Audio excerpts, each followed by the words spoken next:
Hello বন্ধুরা, আজকে আমার রেসিপি মেটে আলুর চচ্চড়ি। তো মেটের যে পর্দা আবরণ থাকে সেটা আমি আস্তে আস্তে করে তুলে নিলাম। এই যে এরপর আমি মেটেগুলোকে লবণ হলুদ দিয়ে 20 মিনিটের জন্য ম্যারিনেশন করে নিয়েছিলাম। এরপর নিয়ে নিলাম কড়াইয়ে দিয়ে দিলাম সর্ষের তেল।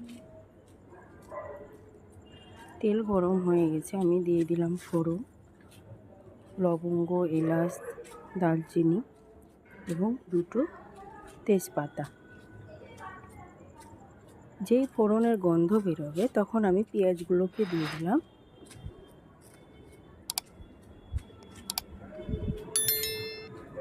চারটে বড় সাইজের পেঁয়াজ নিয়েছিলাম। এরপর আমি দিয়ে দিলাম পেঁয়াজটা সেদ্ধ হওয়ার জন্য একটু লবণ। খানিকক্ষণ এভাবে 2 মিনিট আমি নাড়াচাড়া করব। তারপর আমি মশলা দিয়ে দিলাম জিরে এবং রসুন ও আদা বাটা। মশলাটাকে ভালো করে কষাতে থাকবো যেন কোনো রকম কাঁচা গন্ধ না থাকে।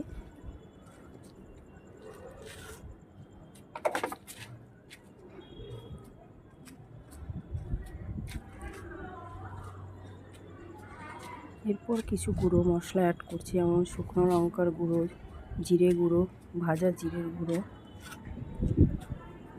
তারপর দিয়ে দিলাম স্বাদ মতো লবণ।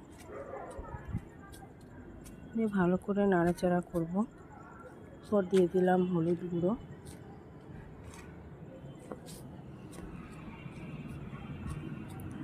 এভাবে সব মশলাকে একসঙ্গে কষিয়ে নেব। এরপর আমি দিয়ে দিলাম 5 থেকে 6টা কাঁচা লঙ্কা, একদম কুচানো কাঁচা লঙ্কা।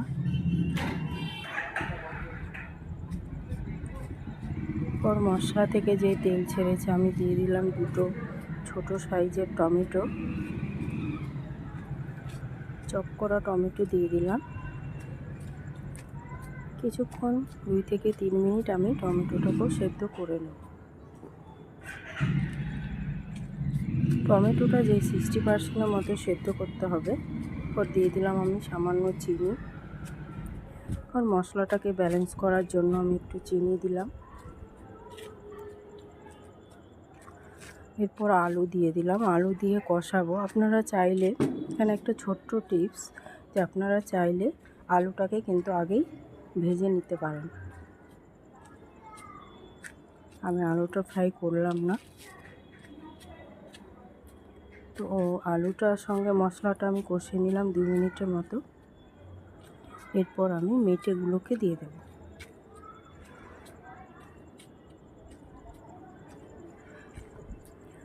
মেটে ও আলু একসঙ্গে এভাবে আরও কিছুক্ষণ কষাতে থাকবো।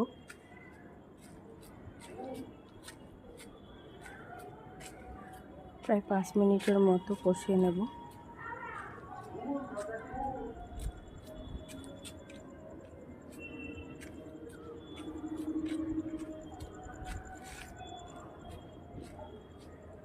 এরপর আমি উষ্ণ গরম জল দিয়ে দিলাম।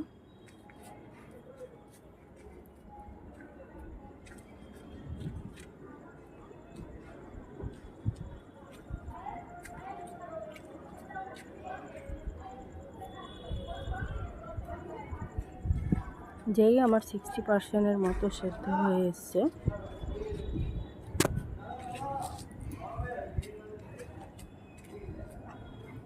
এই যে মাটন লিভার কিন্তু আমাদের অনেক একটা পুষ্টিকর খাবার, বাচ্চাদের ব্রেনে অনেক ডেভেলপড হয়। তো এরপরে আমি ব্ল্যাক পেপার নিচ্ছি। এই যে দিয়ে দিলাম গোলমরিচের গুঁড়ো সামান্য। মোটামুটি রান্নাটা আমি 10 মিনিট নামানোর আগে গোলমরিচের গুঁড়ো দিলাম। দেখেন গ্রেভিটা কত সুন্দর হচ্ছে, আর খুব সুন্দর একটা স্মেলও বেরোচ্ছে।